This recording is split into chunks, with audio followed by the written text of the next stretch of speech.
Okay, all, it's ready. Day number 2 coming up. Let's see what we have today. 2. All right. Box 2. Oh.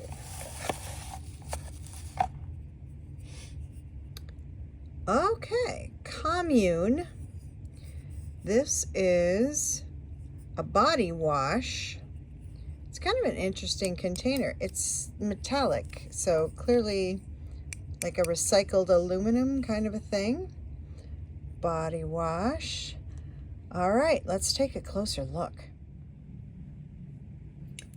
All right, I switched to my nail table, so let's see.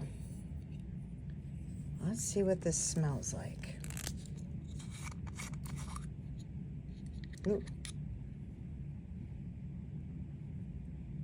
Oh. Well. Ugh. Oh my gosh. Ugh. That's kind of strong.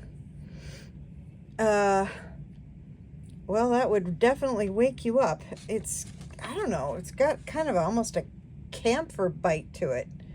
But I don't think that's for me. At any rate, this is I think this is 50 mils. Yep, 50 milliliter travel size. And it would retail for about 4.5 pounds and about $5.70 in the US. It's definitely got an intense fragrance, but it would wake you up. And, you know, I think it's very gender neutral, so that could be nice. It's certainly a nice size, and it's a nice bottle, and it would be nice to travel with. I just don't know that I'm a fan of the fragrance, but if anybody else is interested, let me know. All right, see you tomorrow.